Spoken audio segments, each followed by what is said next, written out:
You can sleep next to an emotional betrayer and not even realize it. She's right beside you. She says goodnight. She lies in bed with you. She sits across from you at the table. But she no longer shares her soul with you because her desire, her attention, her passion no longer belong to you. And you still think it's just a phase, that she's confused. No, she's not confused. She's making a choice.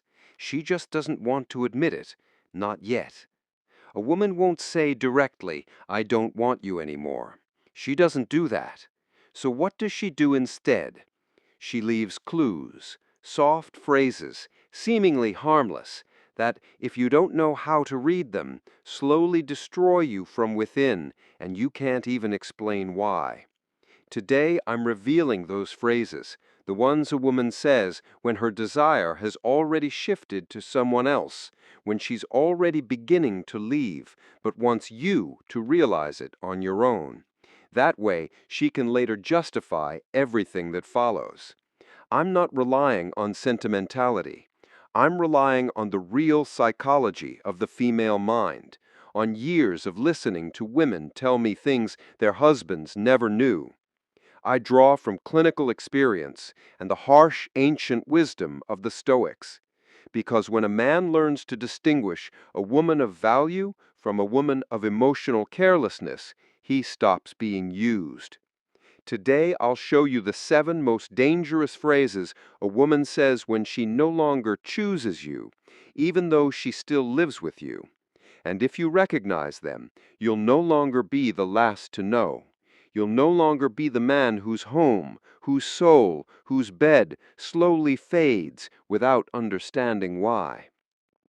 I'm not here to comfort you. I'm here to shake you. Because if you don't wake up now, you'll remain the useful, loyal, devoted man, only to be left with nothing in the end. So listen closely. After this, you'll either take control or lose it completely. First key phrase: I feel distant, but I don't know why. When she tells you, "I feel distant, but I don't know why," you lower your head like a wounded puppy. You think it's your fault, that you failed, that you need to try harder. No, this phrase is not a cry for help. It's the beginning of distance. And the worst part? This distance started long ago. You just didn't want to see it. When a woman says she feels distant, it means she's already begun looking at another man with the same eyes she once used to look at you. Your hands no longer excite her. Your words no longer move her. She no longer waits for your messages, because her desire has already moved on. And when a woman's desire leaves, her body may still be with you, but her soul belongs to you no longer. And do you know what's most tragic about this phrase? She does know why she feels distant. She feels distant from you, from your energy, your scent, your strength. She simply doesn't desire you anymore. But she can't say it directly, because then she'd have to admit her own role. So she disguises it, hides it behind a soft, almost spiritual phrase, as if she's on some inner journey, while in reality she's becoming more external, more detached, moving closer to someone else. Real female psychology, not from magazines, but from lived truth, knows how to manipulate tenderness. Because a smart woman doesn't tear the relationship apart abruptly. She dissolves it slowly. She emotionally drains you while maintaining the illusion that she's still there. And if you're not strong, you become the beggar, without realizing you're already competing with an invisible man. That man exists in her desire. You don't know who he is, but he's there. I don't want this to sound dramatic. I want you to see it as it is, the code of the female mind. Because the phrase, "I feel distant," is not a beginning, it's an ending. And if you treat it as a chance to win her back, you lose faster than you think. Not because she says it, but because she no longer sees you as a man. Now you're just someone who's there. And for a woman, that's the emotional death of connection. Listen closely. If you've heard this phrase in the past few days, don't ask her what's wrong. You already know. Don't try to rebuild the connection. She doesn't want to come back. She wants to leave without looking guilty. She wants you to remain her emotional support while her mind is already burning for someone else. And if you don't cut it off now, if you don't set boundaries, you'll become the man she slowly leaves behind, the one who believes in the story of distance as just a phase, when in truth, it's already a farewell. This woman isn't confused. She does desire, just not you. And if you don't see it, don't react, don't stand up and look at yourself in the mirror with healthy anger, with clarity, you'll be the last to realize you're no longer part of her story, but only part of her routine. And there, my friend, there is no desire, only pity. Second key phrase, I need time for myself. When she says, I feel distant, don't ignore it. But when she adds, I need time for myself, that's when you act, not when you try to understand. Because this phrase is not innocent. It's not emotional maturity. It's a cover-up. And the man who believes it has already lost. This phrase, repeated millions of times in broken relationships, has only one true meaning. I want to sleep with other men without having to explain myself. Harsh, yes, but true. And if you don't see it that way, you're deceiving yourself. I say this from the experience of hundreds of women in therapy sessions. When a woman asks for space, she's not asking to meditate in the forest or reconnect with herself. She needs time because she already has another man in her thoughts, because there's someone who makes her tremble, and it's not you. She doesn't need time. She needs permission, camouflage, freedom, an emotional pause where she can test a new life without fully ending the old one. And you, if you don't wake up, you give in. You say yes. You say you understand. You promise to wait for her, for a woman who's already playing at freedom, while you remain the obedient fool. This isn't love. It's the loss of dignity. It's betrayal of yourself. The Stoics didn't speak of emotional understanding. They spoke of self-control, of seeing reality as it is, and acting from logic, not wishful thinking. Do you know what a strong man does when he hears this phrase? He doesn't argue, he doesn't beg, he doesn't humiliate himself. He looks her in the eyes and says, take all the time you need, but don't come back, because I'm not a second choice. While you hesitate, I've already decided. Of course, this takes strength. You must love yourself, and many men don't. Mature men, worn down by years of routine, disconnection, indifference, they cling to every crumb of attention. And when she says she needs time, they don't feel betrayed. They justify her. She's tired. She needs to find herself. Lie. She doesn't need to find herself. She needs to test new possibilities. And this, my friend, is what we call emotional looseness, which often leads to physical looseness. Remember this, when a woman demands time, you don't lose her, you save yourself, because this request is a disguised confession. And if you allow it, if you grant her permission, you're telling yourself, I'm not valuable enough to demand clarity. Behave like a man. Don't wait, don't explain, don't beg, because the one who gives time loses respect. And when a woman no longer respects you, nothing matters.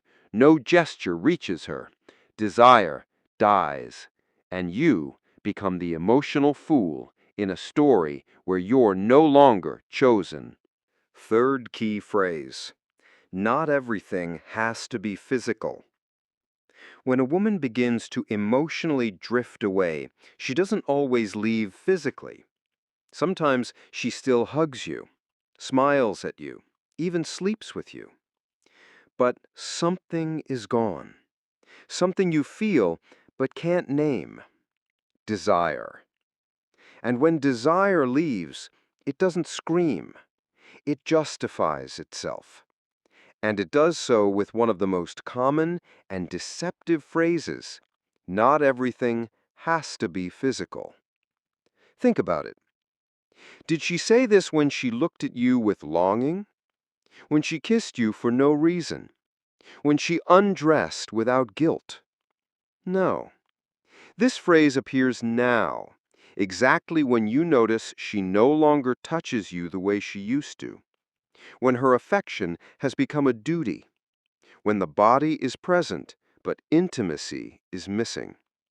Instead of admitting it, she throws you a spiritual excuse. Not everything has to be physical. Of course. But when a woman truly desires a man, the physical doesn't need justification. It's sought, provoked, enjoyed. If she now feels the need to explain it, it means she no longer feels it with you. And here's the cruel truth about this phrase. It makes you doubt yourself, makes you believe you're asking too much, that you're cold, shallow, petty. But the real truth is, you're not asking for more than what once came naturally. What's actually happening? She simply doesn't want you anymore. But she's afraid to say it directly, because then she'd have to admit that her body is already warming up somewhere else, that she's already dreaming of another man. If she's no longer giving herself to you physically, she's already giving herself mentally or even physically to someone else. This is one of the hardest moments for a man, because it's not just rejection, it's emotional betrayal. She denies you connection, but pretends everything is fine, as if it's not about the body, but about emotional closeness. But you're not her therapist, not her emotional confidant. You're her man. And when a woman stops giving herself to you physically, you're no longer a man. You're a companion, a provider, a father figure, anything but not the desired lover. Here you must apply Stoic wisdom in its harshest form. Distinguish between appearance and reality, between excuse and truth. Because if you accept this phrase without question, you become an accomplice to your own emotional castration. You become the man who lives beside a woman who treats him like a brother, while another man touches her like a woman. And let me say something many don't want to hear. If a woman stops desiring you physically, and you accept it, believing it's just part of life, you betray yourself.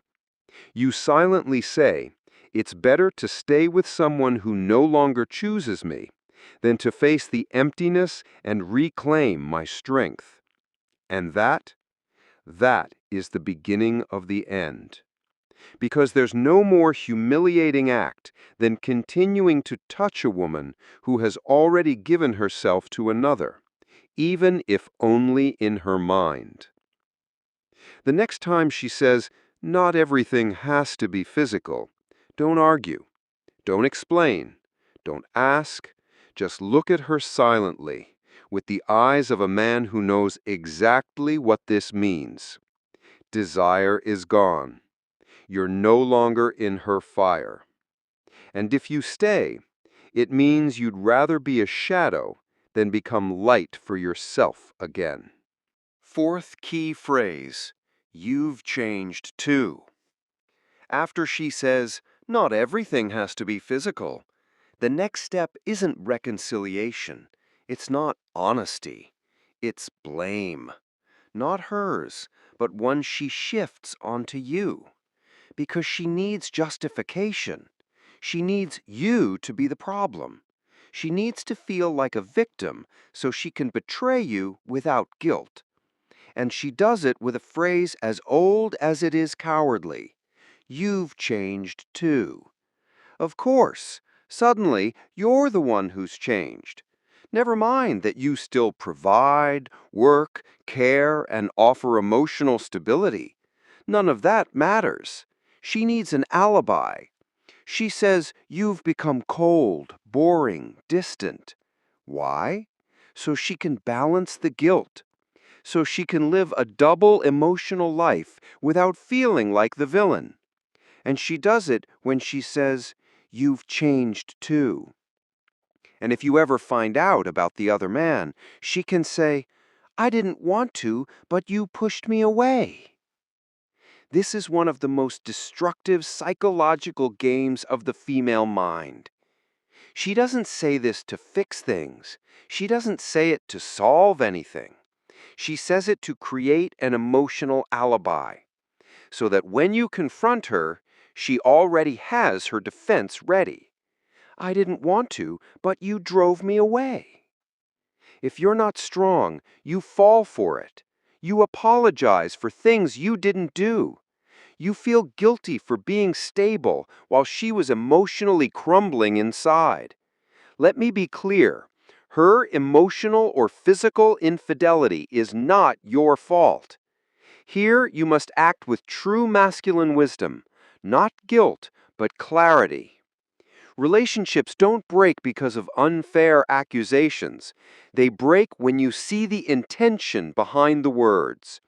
If you don't do this, you lose your dignity for a guilt you never earned. You accept that your coldness provoked her desire, that your routine justified her giving herself to another. No, it's not about you. It's about her emptiness, her fear, her need to feel something different without destroying her own image. That's why she must blame you.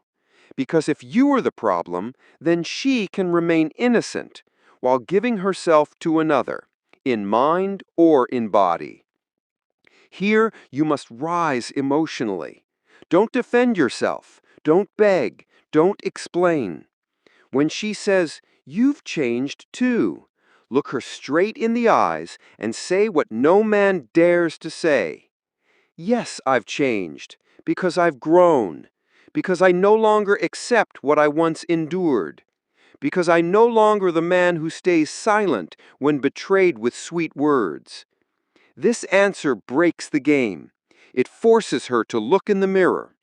In that moment, you stop being guilty and become the man she can no longer manipulate.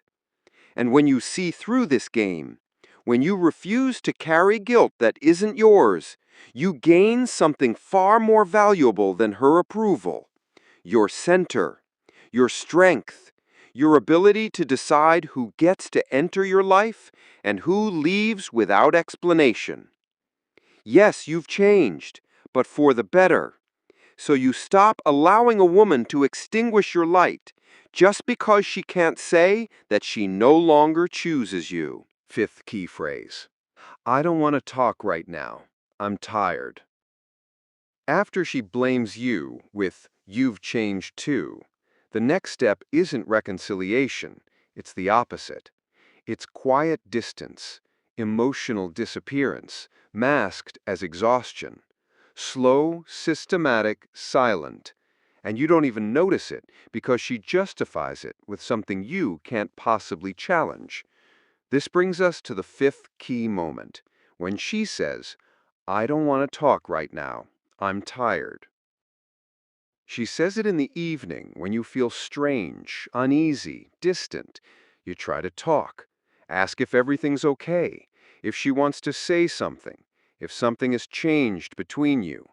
And she, calmly, without raising her voice, without anger, drops this line: "I'm tired." As if physical fatigue is more important than the growing emotional crack between you. As if there's nothing to say. As if the moment doesn't matter. But you know, this isn't just fatigue. You feel the shift, the distance. She doesn't look at you the same way anymore. Something is gone. And instead of insisting, you back down, Okay, we'll talk later. But that later never comes because she's not waiting for the right moment. She's avoiding the conversation with you. It's not about being tired from routine. She's tired of pretending that she still cares. And here's the cruel truth. She's not tired with everyone. When someone else messages her, when her phone lights up and she smiles, she's not tired then. Then she has energy. Then she replies. Then she comes alive. Because the tiredness isn't physical, it's emotional, and only toward you. And you, afraid of being pushy, believing you should be understanding, you stay silent. You give her space. You give her time. And slowly, without realizing it, you start to wither. Because every time she says, "I'm tired," what she really means is, "I don't want to deal with you. It's not important enough for me to show up." No one tells you this, but I will. In practical psychology, this is called gradual detachment, a technique many women use unconsciously. They don't leave abruptly. They slowly shut you off, cool down, make you invisible. And while you're trying to understand, someone else is already taking your place, someone she has energy for, someone she wants to talk to at 11 p.m. Here you must act with strength, not with complaints, but with presence, with firmness. The next time she says, "I don't want to talk, I'm tired," don't respond with tenderness. Don't say, "I understand." Look at her. Wait a few seconds. Then say, "Then tell me what you don't want to talk about. Because I'm tired too. But I don't hide. I don't emotionally or physically disappear. I walk away with dignity."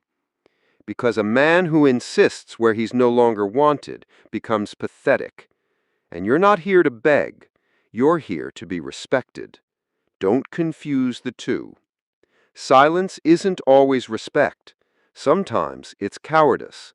And if you don't speak up, if you don't take initiative, you'll become the man who accepts "I'm tired" like a prayer, while another man keeps her up late at night, right after she says, "I'd like to disappear." Sixth key phrase. I don't know what's happening with you. You might think distance is the next stage, but no. After that comes something more complex, something more seductive, something harder to resist. Because a woman who wants to escape her life doesn't isolate herself. She moves closer. And she does it with a phrase that sounds like a question, but in reality, it's a perfect emotional trap. I don't know what's happening with you. Imagine this. You're with her. The air is already charged with something neither of you names. The tension is palpable. And then, with a shy smile, almost childlike, she drops this line, "I don't know what's happening with you." She says it like she's lost, like you're confusing her. But she's not lost. She knows exactly what's happening. You attract her. You excite her. You throw her off balance, yes, but not because it's unexpected, but because this is exactly what she's looking for. She just can't say it directly, because then she'd have to admit desire, admit betrayal. So she disguises it as confusion. This phrase is a brilliant psychological move, because suddenly you become the emotional culprit, the unintentional provocateur. And if you're not strong, you fall into this trap. You start believing that something special is happening between you, that what's going on is unique, almost magical. But it's not. It's a repeating pattern among women who don't have the courage to face their emptiness and instead fill it with the energy of a man still chained to someone else's emotions. Visualize this. You're standing in front of her. Everything she says, everything she does, it's directed at you. She speaks differently to you, looks at you differently. And when she drops this phrase, you're disarmed. You stop thinking, stop observing, you just feel. And in that moment, you stop being a man with direction and become a man who only reacts. You no longer lead. You no longer decide. You wait. And that's the real loss. No longer being the one who holds responsibility. The man trapped in this pattern lives in constant internal conflict. He wants clarity, but gets caught in ambiguous phrases. He wants respect, but feels happy being used as an emotional outlet. He wants a real woman, but gets tangled with one who's only playing at life. And in the end, he's left alone, exhausted, confused, wondering if it was ever real or just a fantasy dressed up as connection. The phrase, "I don't know what's happening with you," is not tenderness. It's soft emotional manipulation. And if you lack clarity, if you lack strength, it turns you into a man who clings to every glance, every word as if it's proof of love. But it's not. It's a hook. And if you bite, you lose. Because deep inside, she knows exactly what's happening. What she doesn't know is, are you strong enough to resist or naive enough to believe? Seventh and final key phrase. I love you, but I'm not in love with you anymore.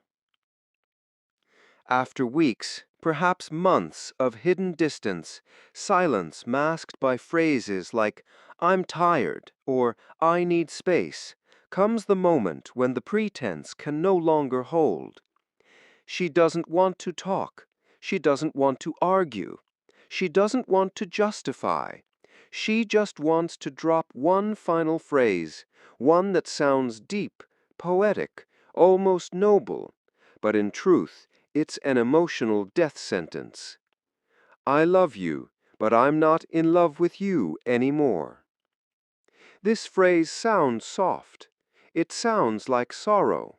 But it's the most refined way a woman can say, you don't excite me anymore, but I want to leave without looking like the villain. She throws you, I love you, like bait, like a shield, so you won't get angry, so you won't accuse her, and then she kills it with, but I'm not in love with you, as if love were an intellectual act, and being in love were the license to desire someone else. You, like any wounded man, try to understand. How can you love someone but not desire them? How can you wish them well but not want their body? How can you value a person while dreaming of another every night? But that's the trap, because this phrase doesn't mean she loves you. It means she feels sorry for you. She doesn't want to hurt you, but she doesn't want to stay. So she keeps you half real, half absent, like a plant she no longer waters, but refuses to uproot. In my sessions, I've heard this phrase thousands of times. It always comes when the woman has already crossed the emotional line with another, when her body no longer responds to you, and guilt forces her to be honest, but only halfway. Then she throws you this poisoned stone. I love you, but I'm not in love with you. You don't condemn her. You think there's still something left, but there's nothing. Only the warm memory of who you once were, and her need to justify herself while already seeing another man as a new possibility. This is the moment when many men lose themselves. They try to win back her love. They cook for her, surprise her, do things they've never done. But it's too late. It's not about effort, it's about connection. And if she's already connected to someone else, you can give her the world, and she'll still see you as furniture. The Stoics are clear. Do not persist where you are no longer wanted, because persistence is not love, it's degradation. And a man who degrades himself for a woman who no longer desires him doesn't just lose the partner. He loses self-respect. his essence, his strength. So the next time she says, "I love you, but I'm not in love with you anymore," don't respond with tenderness. Don't say, "Let's try again."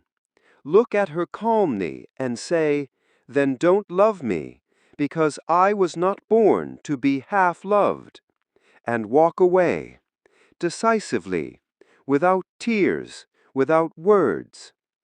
Because a real man does not compete with ghosts. He leaves before he disappears in a story where he no longer exists. She doesn't love you. She only remembers you warmly. And warmth does not ignite. It does not build. It does not sustain. If she's no longer in love, then she's already gone. And if you don't have the courage to accept that, then you're gone too. Only a shadow remains, waiting, while she has already learned how to live without you. If you've made it this far, there's no turning back, because now you know. Now you've heard the 7 phrases a woman says when she no longer desires you, when she no longer chooses you, when she's already beginning to leave, even if her body still sleeps in your bed. And if you choose to ignore this now, you're not naive, you're an accomplice to your own downfall. Not every woman who says, "I love you," truly loves you. Not every woman who asks for space is confused. Many have already crossed the line, but they need you to stay asleep so they can leave without guilt. So they can say, "I tried, you just didn't understand."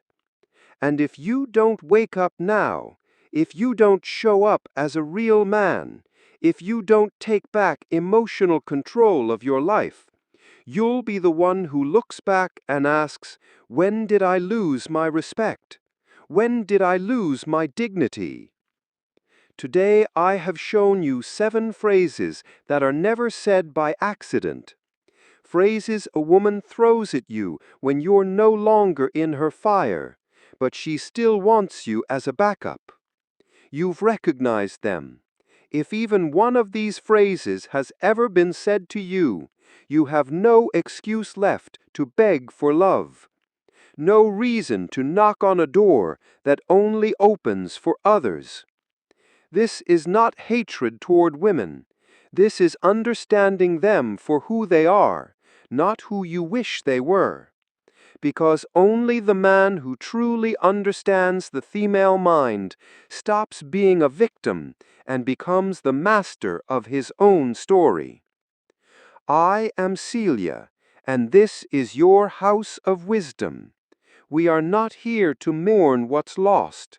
We are here to reclaim what you can still save.